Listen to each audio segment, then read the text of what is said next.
Yay, it's happening. It's all happening. It says starting. It hasn't quite started yet. Here we go. Oh, we made it. Yes. Amazing. Thank you, Okay, the sweet baby ordeal. Jesus. Thank you, Jesus. Wednesday morning. Okay, so hello. My name Hi. is Darcy Jarrett. I am one of the pastors of Park Avenue Baptist Church. And we are here this morning interviewing Robert Daniel Arnau. And Robert and I have become friends, become colleagues, become connected recently. And so in this series that we're beginning for the month of June for Pride Month called Pride Theology, I thought it would be really awesome to get to know you better and to promote some of the amazing stuff that you're doing. And I'll let you introduce some of that stuff and just have a conversation that we hopefully will talk about many different things. Including you're based in New York, Mhm. including your perspective from everything that's happening here, Mm. historical and onward. Mhm. And yeah, let's just jump right in and get to know each other. Welcome, Robert. Thanks for Yeah. being here. Thank you. This is pretty dope. Every time that I get a chance to speak to other theologians and pastors and anyone in kind of faith spiritual practice, I always like to just be exposed to that. Yeah. Awesome. Awesome. Will you introduce yourself? We were just talking as we were trying to get ready for the live stream, which was giving us problems. Yeah, I think you have a really, you're grappling with titles and I think Hmm. that's something we look at closely when it comes to having a non-hierarchical leadership model at Park Avenue. And so, Mm. um, introduce yourself as you want to be today. Yeah. Okay. So I'm Rob. I have been grappling with this with that title stuff. So yeah, do I do I even say that I'm a Christian? Because I do incorporate a lot of other faith practices, like indigenous and native practices as Hmm. well, ancestral stuff. So I've It been looks like actually the internet talking and just has looking. paused for a second. Mhm. On I can't quite. Are you? Ah, there you are. Good. Tell me. All right. Sorry about that. No, no, it's fine. So, so I've kind of like boiled it down to either like a spiritual teacher, but then don't know about that because I have a lot to learn too. So I'm I'm a pastor-ish, preacher-ish. I'm just somebody that's trying to figure out this thing called life on a spiritual plane and seeing what resonates with me, and then trying to offer help to people who have a similar story that I do when it comes to like church trauma. So I'm just a guy trying to figure it out on the spiritual plane. Yeah. Yeah. I mean, I did go to seminary. I do have my MDiv, so I have that. And I've done a lot of like spiritual work. Um, but yeah, just a, Yeah. Well, I love that. I think that's a really humble approach. And I think that um, speaks to a lot of what I think so many queer Christians, particularly, I want to be led and taught by queer Christians of color, um, and and it speaks to this idea of instead of valuing having the answers, valuing journeying together, right? And we yeah. when we introduce or when we have a preacher in our pulpit, which is, as you know, an open pulpit, we say this is a fellow sojourner. And so, Hmm. that's the idea is like journeying alongside. And I love that Oh, that's naturally your inclination is to say.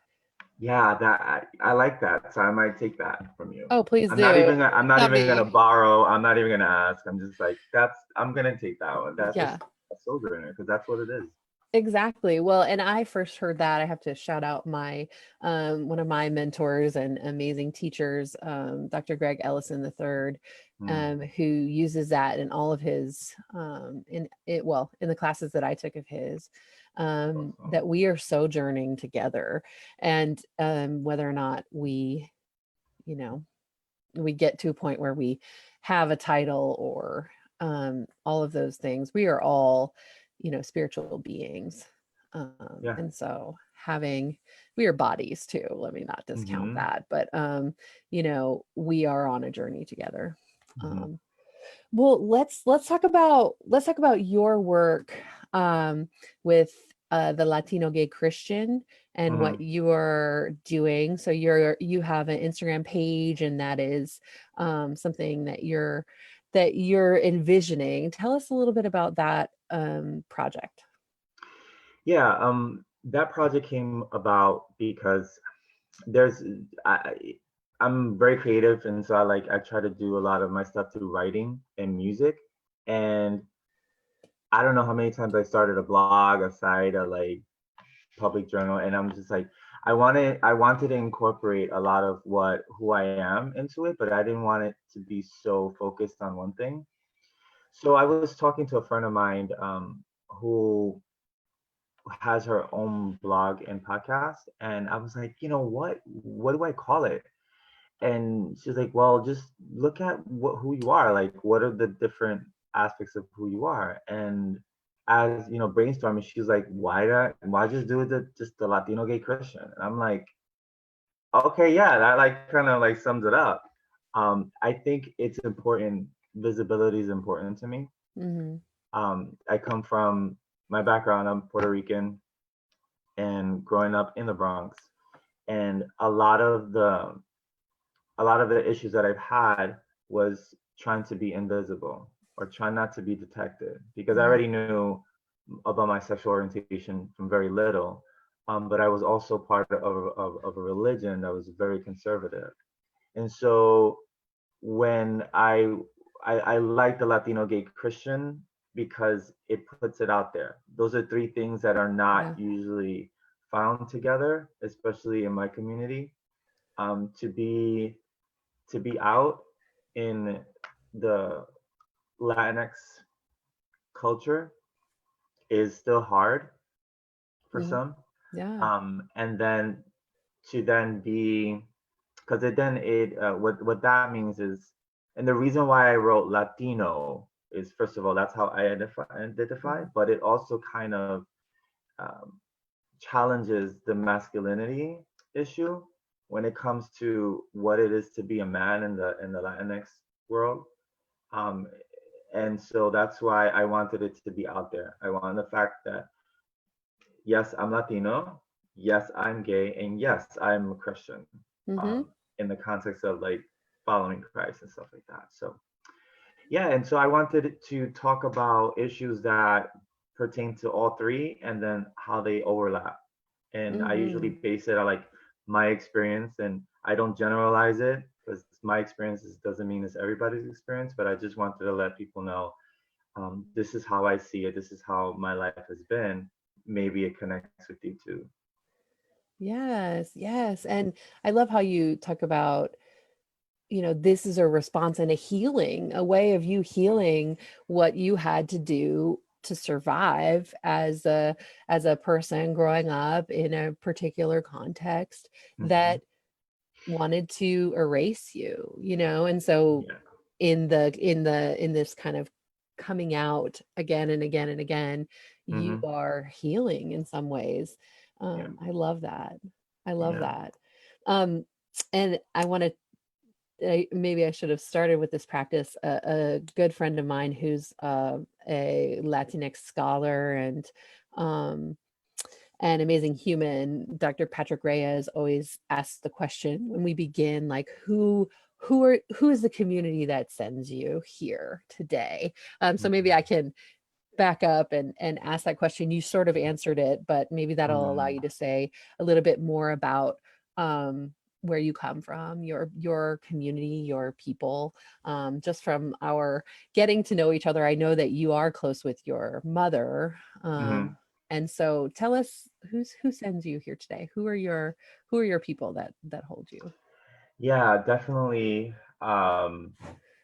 So my grandmother is definitely an ancestor that has Yeah. been guiding me and just pushing me along this way. I don't know what it is about little boys and grandmas. Yeah. In the I can say in the Puerto Rican community. But there was just a closeness that I had with her.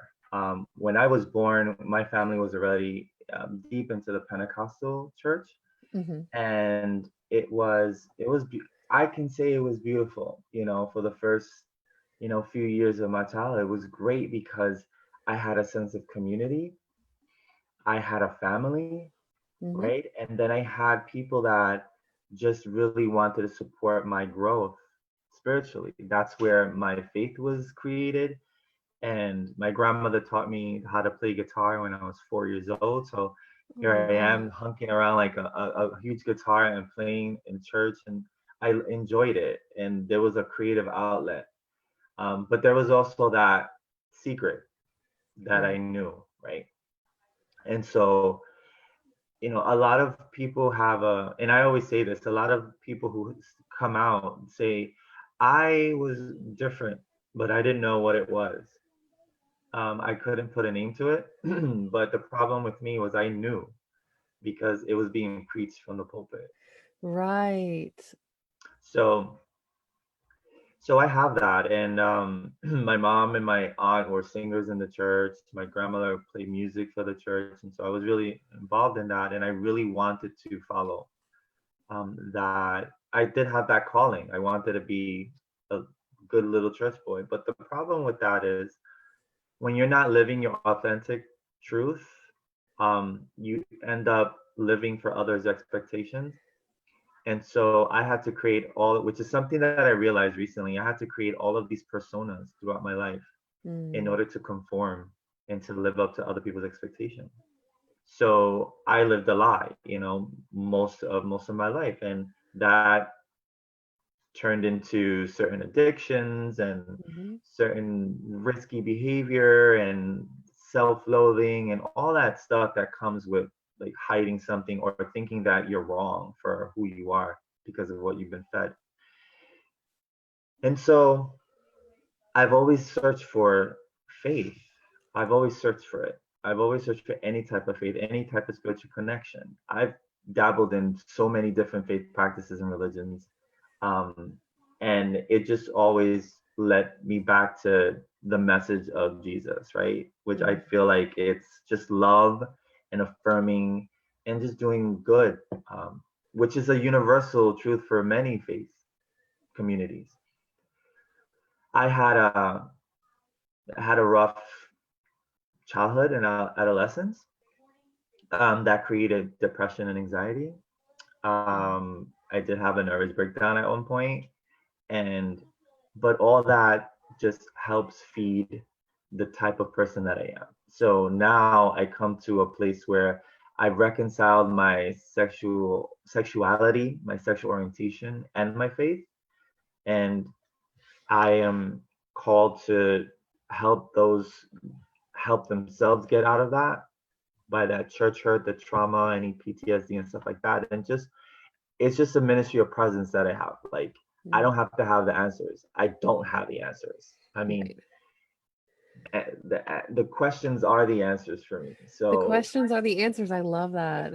and so it's like I need to let people know you don't have to figure it out.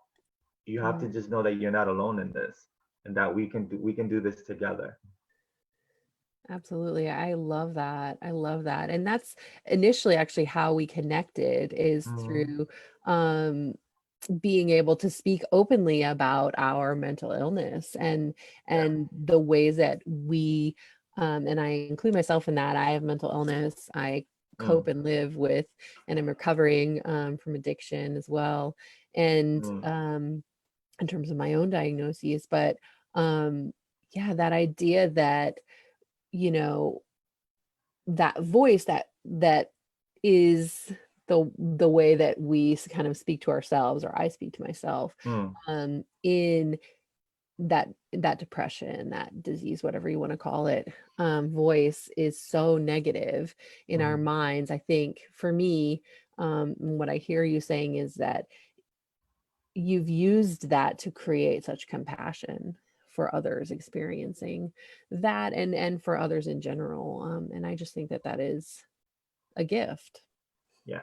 if And I you. think it's important because if we identify ourselves as faith practitioners, right? If we're in this whole ministry, I think it's important for us to be visible in that, and be vulnerable in our admission of our mental illness and our struggles.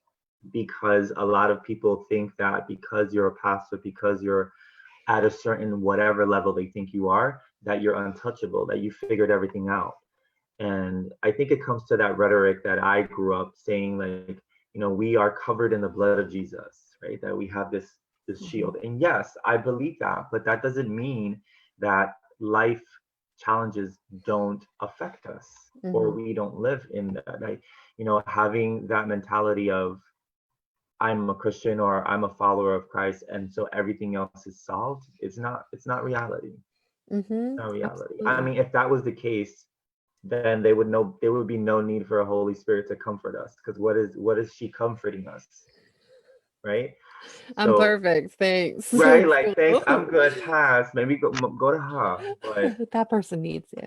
yeah, it's just it Yeah. yeah, so that's why I love that we connected on that, because Mhm. it also comforts me in saying, well, okay, well, I'm not flawed in that.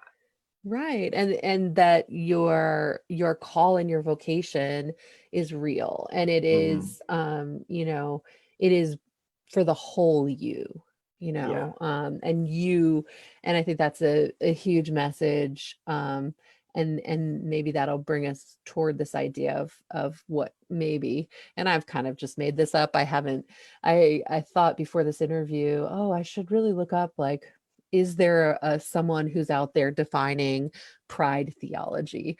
Mm, As that's the name that I sort of coined for this month of talks with people. But um, if I think that if that's out there, I'm not sure, but in my mind, the idea of what would be a pride theology is this full acceptance of a whole self, a whole mm, person. Um, and you know the wholeness of all that we bring, right? mm, um all that me as a white female bodied person bring, right? Which is, the legacy of ancestors that caused a lot of harm, right? And the mm, whole of that being accepted and loved, along with the whole of other folks that have different experiences and different church, church experiences, theological experiences. yeah. um what do you think? Have you thought about this idea of pride theology? And again, there's no answer that I'm seeking in this, just to have a Yeah. conversation about Yeah. it. This whole idea of like loving and affirming the whole. Yeah, that actually came up a couple of months ago when I was just looking at just, and yeah, when I say time, I have no concept of time anymore. So I know. it could have been 6 months, it could have been yesterday. So the Absolutely. past, right? Thank you. I appreciate how you say that. Yeah. I Yeah, it came up because I think it was a conversation that I was having with someone about these like those DNA kits, like to like ancestral DNA kits, and we were comparing our stuff, and I was like, yeah, I'm like your typical Puerto Rican because I have like all the three races in equal parts. Well, not equal parts, but all the three races together. And then I started to say, wow, I love all that. I love how I'm all part of all three. But then I started to grapple because I'm like, wow, so how do I reconcile to love all of me and love my ancestors and my past when I embody ancestors who've oppressed my ancestors. Mm. So like, how do I love that? How do I reconcile that? Because I can't deny one because it wouldn't make me who I am. Even culturally, like I have a lot of influences from all three other races that I identify with. So it's like, how do we love the whole? And sometimes you have to be like, yeah, it happened. It's it's part of my genetic makeup, but it doesn't necessarily make me who I am. Right? The behavior doesn't define the person. We can always change our behavior, change how we treat people.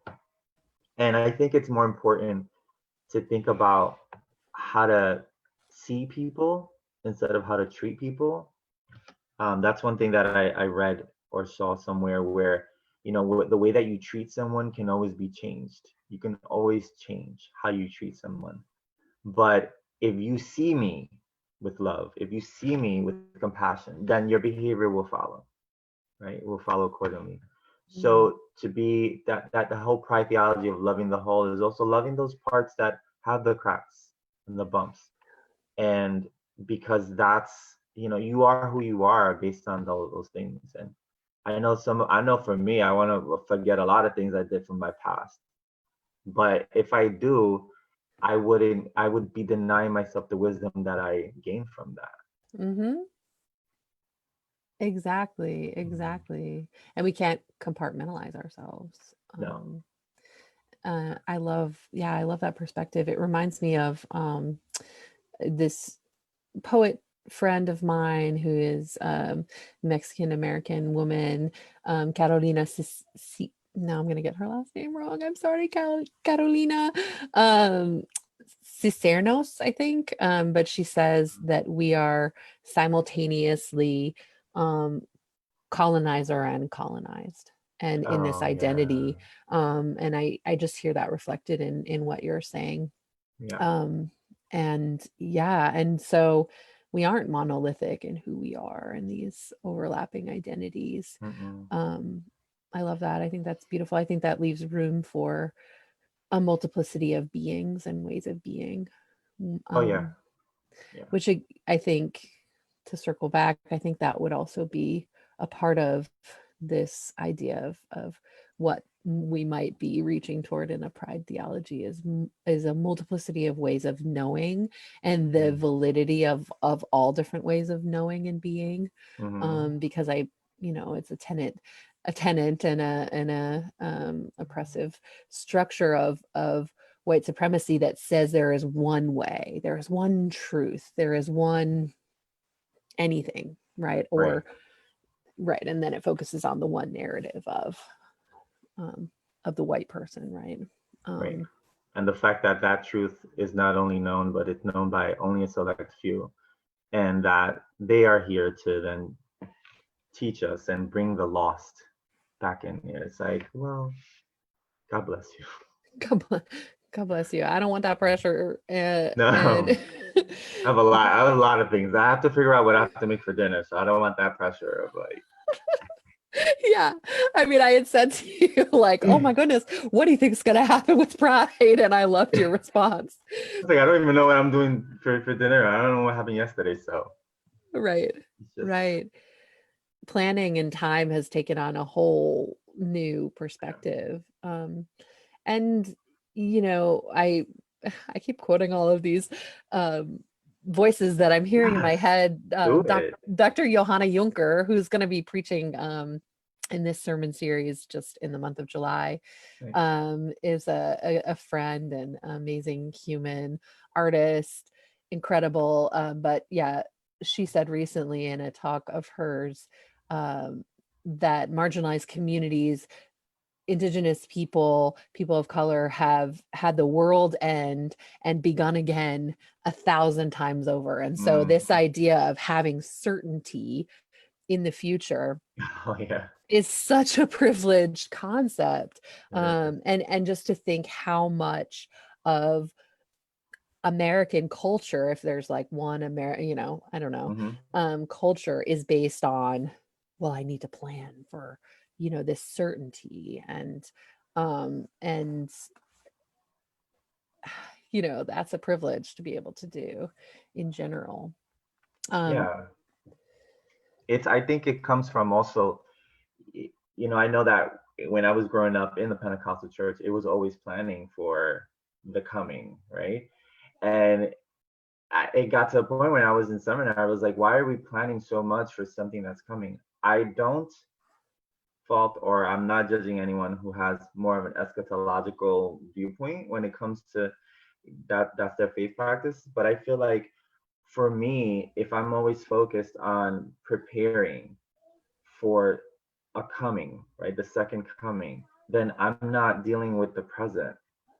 right, And if we are commissioned, like the Great Commission says, go and preach this message, it means to go into the world, right? Go into the physical world, go into the world of the young person, of the elderly person, of the marginalized person, go into those different worlds and preach that. It means that just to preach that love, that compassion, that acceptance, that I'm here with you. We can do this together. We have some higher power to lean on.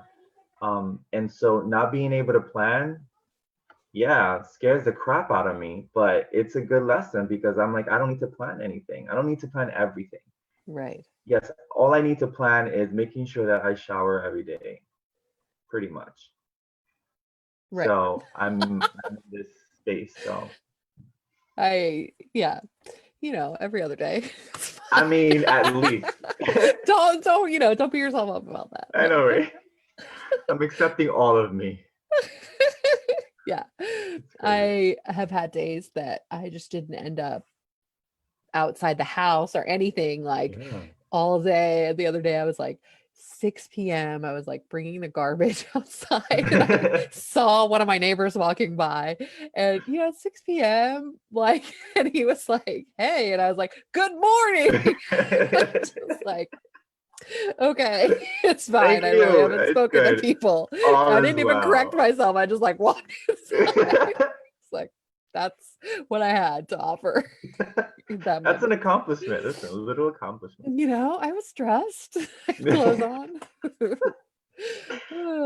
But yeah, it's good to laugh and be light and be Yeah. in company right now because so much is going on in this world. So I want to turn and I want to talk about um about the situation in New York, about Mhm. some about Atlanta. I want to talk about the protests and the riots, and you had a historical perspective, at least from your memory Mhm. of New York's history. So let's talk about it. I'll share kind of something we already talked about is just, as a young person, and I'm in my 40s now, so I'm not super old, but as a young person, it was like, I was boots on the ground. That's what in many ways defined me.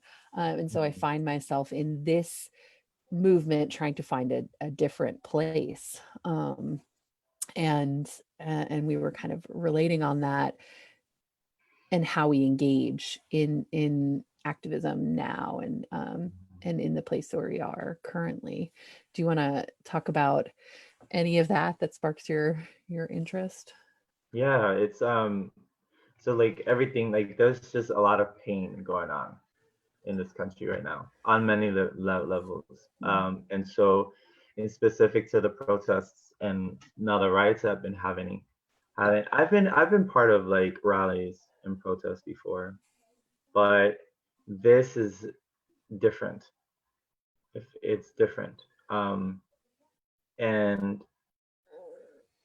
yesterday, 2 days ago, um, the neighborhood that's next near me in the Bronx. It's a commercial strip, like so it's like a shopping area, and mhm. it was basically destroyed.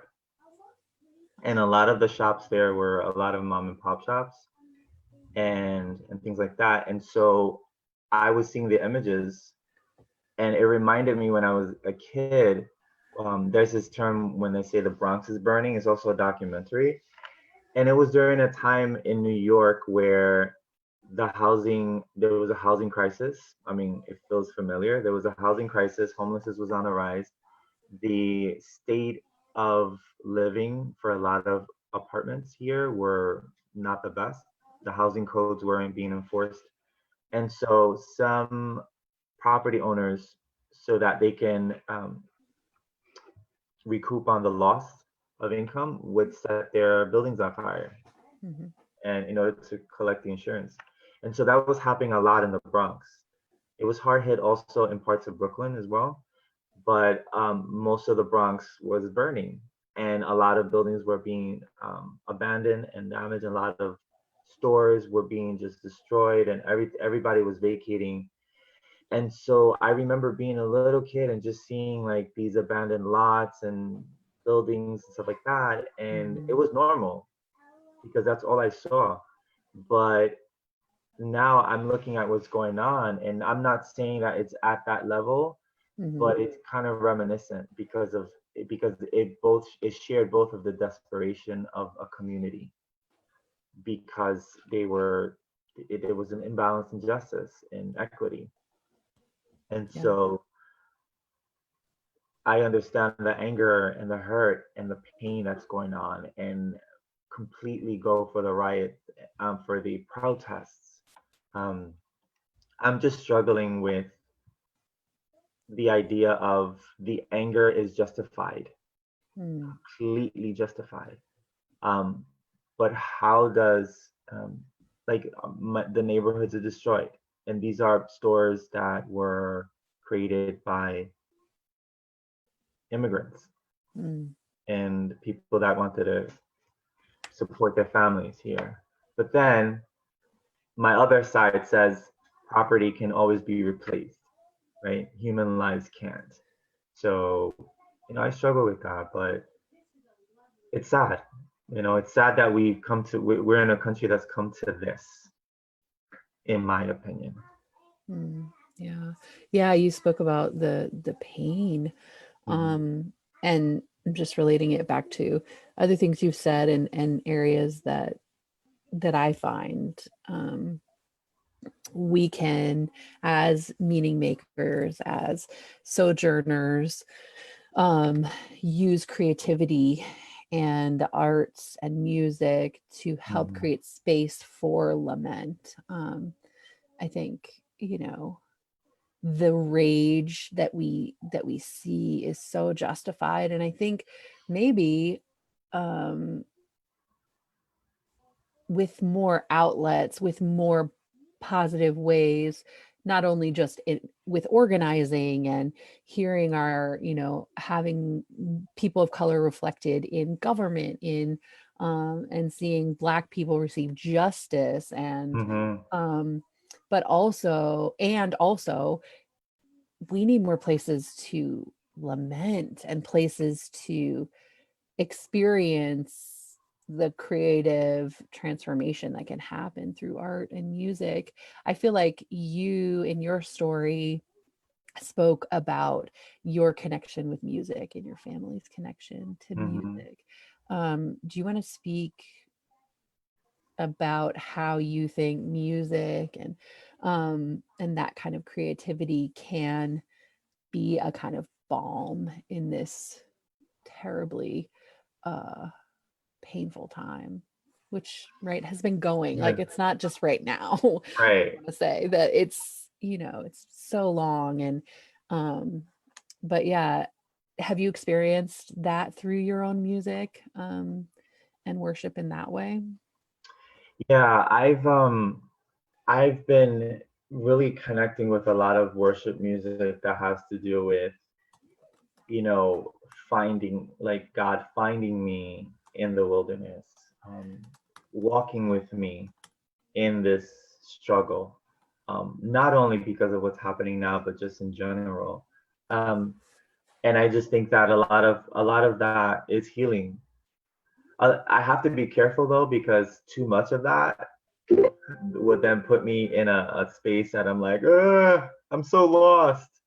But Mm, because my mind then goes to like, how do I, if I'm so lost, I can't be found. But it's still always, trying to focus on the fact that you can be found.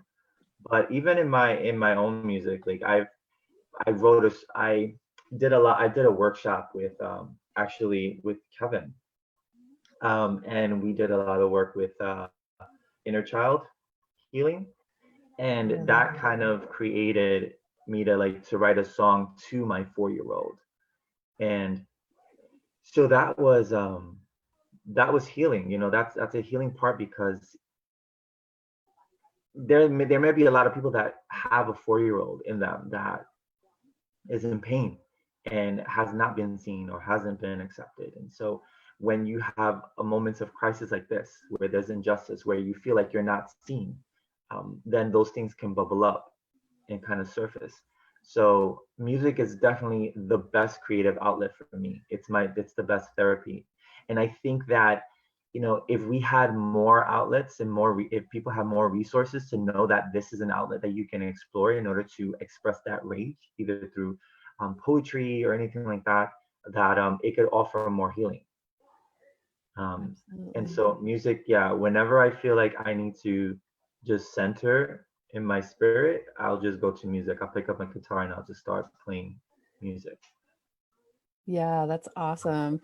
Yeah, for me, it's more visual arts, but I'm really getting into song and voice Mm, practice lately, and yeah, I do think that that's such a needed place. We've done, and before I was one of the pastors at Park Ave, I was artist in residence there, and we've done some healing art installations, and mm, we're planning another one to happen sometime in the next few weeks. It's interesting that it's this time of year that this is happening, or that um, this is circling back around for healing art and Park Avenue, because the major healing art installation that we did was centered on the massacre at Pulse, which, as mm, we know, the anniversary is June 12th, so it's coming yeah. up Mhm, next week, I guess, or the week after, the end of next week. And and so yeah, creating spaces to make art. And so much of my own practice of creating these spaces is for group lament. So how do we cool. transition that? And I do think protest is a form of group Yes. lament. Yep. Um, and and how do we, for those of us who are at risk and who are deciding to support action in other ways, other than protest, how do we kind of contribute, and create space for artistic expression and lament Mhm, and worship? um, those are kind of questions that I'm grappling with. But yeah. um, do you want to talk about yeah, do you want to talk about sort of, so we talked about healing and music, and that as like a coping skill. um you did this workshop with Kevin. Mm, um I love this idea of this song that you made, mm, wrote to yourself. um are there questions that you, I don't know, I'm thinking of like, if we could offer something to folks, questions that you went through, that you asked yourself, like what your 4-year-old self might need, or mm. maybe there's a process that people can do just to do that work on their own. Um, Yeah. I think that for me, when I had to sit back and really think, where's the pain? Where is it? Um, physically, where's the pain? But also, who is hurting? Because a lot of my healing comes from, accepting the fact that I wasn't allowed to be normal, right? Whatever that means. mhm. I'm defining that word in that context as being able to be myself my true self. I wasn't allowed to do that because I was always creating personas for other people. And so I had to think, who is hurting? Who's that part of me that's hurting? And looking deep inside and wondering, it comes from that kid. Um, then you start to visualize who that kid is. I think Wow. that we all have a mental image of ourselves. Like if I were to say, Darcy, picture your younger self, you already have an image of who that younger Darcy is, Mm-hmm. and it already has a defined age. And I think that's an important thing that people have to consider. If somebody says, picture your younger self, whatever age you picture yourself, that's where that may be a pivotal moment in your life, whether that was Healing. the source of pain, the origin of pain, or a transition or something that was happening. And so I think that's a good first step, is then see, okay, why did I picture myself as an 8-year-old? Why did I picture myself as a What 4-year-old? happened What then? was Mm-hmm. happening then? And Mm-hmm. then I love that. you start to then unpack it. Um, I love that. Those questions are so poignant. It reminds me of this amazing interview that I go back to all the time of Ruby Sales. mm, She was interviewed on Being, and she asked the question, where does it hurt? yeah, Right. And that we really need to sit and listen to each other answer that question, or answer it for ourselves. Where is the source of my pain and hurt? yeah, you Mm, have to do it for yourself. You have to find, and it's rare that I ever say you must or you have to do stuff. I'm like, but I know that this is so healing, and like you have to be able to say, where is the source of my pain? Who is mm, being hurt? Who is hurting? And then unpack that, mm, because you're going to find that everything else that has followed it came from that point in time, or mm, that person that hurt. Um, mm, because everything that I deal with, as far as like abandonment issues, not being seen, not being appreciated, and everything comes from that 4-year-old. Um, mm, and it's funny because like everything at that time was supposed to be good, right? It felt good, but there was so much going there. So, and also appreciate the kids. We adults don't realize that the kids are absorbing and going through it as well. So absolutely. yeah, we don't have to. Absolutely. Kids know what's going on. And Yeah, they yeah, don't. I could go off on a whole parenting tip, Yeah, I know, right? but let's talk Mhm. in our last, and I think like about 10 more minutes. Let's talk about sort of the parallelism of right now, cities all over this country are rioting. And the reason for June being Pride Month was the riot at Stonewall. Do you have particular practices that you've done in years past? Um, the Pride Parade, obviously, but um, what are the things, you being in New York? I don't know. I don't have that experience Mm, as a queer person. I don't know. I guess I just want to draw those parallels and say, are there ways that you normally celebrate and recognize pride, the resulting, way that we encapsulate what was the riot initially? mm, um what are the ways that you kind of frame that, and maybe some practices that you've done in years past? And we were talking about like innovation of that. mm. um Yeah, I've always tried to connect with the history of it. So I always try to remind myself that this is a march, right? That the first Pride quote parade was a march, right. was a demonstration. So I try to see what can I do to kind of remind myself of that this was a march, this was a result of a riot, that this is a result of a needed civil rights movement for our community. And so I'll, attended candlelight vigils, and um, marches and rallies, when it to remember Stonewall, I guess, to remember that. And so just connecting with other people, I've always connected with the older generation. So trying to like speak to those who went through the riots. What does pride mean to them? You know, things that I may not have been exposed to.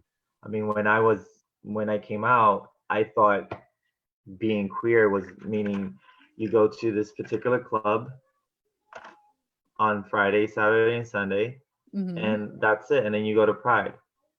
But I never knew that there was such a history. So trying to learn something about our queer history and the people that made it possible for me to live this truth. Mm-hmm. I think that's wise. You know, Yeah. Yeah.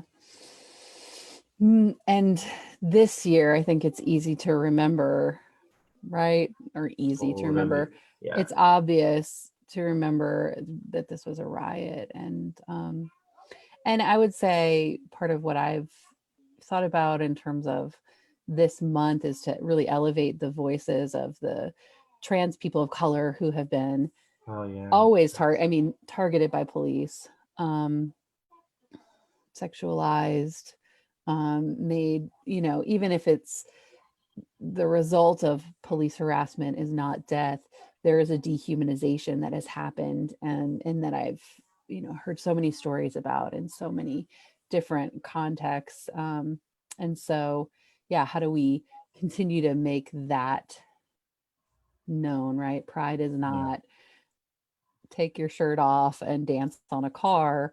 Pride is, take your stiletto off and break a window. And Yes. and Yes. so That's what it is. I think the further we get away from 1969, the less we forget. You know, the less that we remember, and mm, we forget about what, the fact that we can have fluidity and the option, the fact that we can say, what are your pronouns, yes. right? It's like, remember who helped get to that point. It wasn't always like this. Mm-hmm. And it's not that it was so many years. It's like, I remember growing up in the 80s and 90s, I remember the stigma and the silence. I know during the HIV AIDS epidemic, right? There's a silence equals death, was used. Like, yeah, silence equals death. That we have to like just be vocal. And everybody needs to understand that not everybody can be vocal without fearing for their lives. So understand our privilege and use our privilege in order to speak up for those who don't have the safety, the security to say that I can speak my voice and not be killed, frankly Mm-hmm. speaking. Mm-hmm. So we have Specifically. to remember where it's come from. Yeah. Oh, thank you. Yeah. Thank you so much for just getting together with this no format. We planned this um before the landscape of what June would look like shifted. Mm, And for us at Park Ave, the idea of a pride theology, or queer liberation has always been intimately entwined with Black liberation and with mm, um, B, BPOC liberation, right? Um, and so, yeah, moving toward this conversation was always going to be framed in that idea, this expansiveness of what a pride theology is, mm. um, and who are the founders of this movement, right? And it is trans women of color. Yes. And so, yes, I think that was always going to be the underpinning, but I appreciate you, and your perspective being in New York and having seen sort of years past to now. Those parallels um, are really great and Yeah. valuable. And I look forward to continuing to get to know you and work alongside. Um, yeah, I appreciate you. I appreciate you. No, thank you. I appreciate being part of this. Thank you for letting me be part of it and asking me, because it's pretty cool. And I'm glad to have met you. Like, people are introduced to my life for certain reasons, and we connected however we connected because it was needed. So thank you for Mhm. your authenticity, and thank you for listening to my vulnerability. Appreciate it. Well, yeah, and I mean, it was easy to do. I just adored you from our first email. I was like, oh, let me just. I know. I said, "Oh my God, you're my best friend." It's like In my pure head, in my bestie. head. It's cool. Yeah. It's cool. Thank Um, you, guys. I but appreciate yeah, it's so great to connect, and let's continue it. Yeah. to get updates. And for those of you watching and who will watch this later, do follow at the Latino Christian. Is that correct? The Latino gay Latino Christian. gay Christian. Sorry. It's Um, the key, the middle part there is yeah, key. too uh, little. yeah, it's just a three-letter word missing. The Latino gay Christian on Instagram, and we just so appreciate you. We'll be seeing you in the Park Ave spheres and circles soon again. Yeah, I can't wait to do that. Thank Yeah. you for allowing me to be part of your family. Yes. Oh my gosh, I appreciate it. And thank you. So we'll sign off now, and we're moving and we're gonna do our Wednesday check-in. It's just 15 minutes late. Thanks for those who are having patience with that. It's like our vocational discernment check-in group. Yeah. Um, and if you're out there and you want information on it, jump on our email list and we send it out to everyone. So we appreciate you. Thanks again, All Robert. right. Thanks, guys. Take care. Love you. Bye. Bye.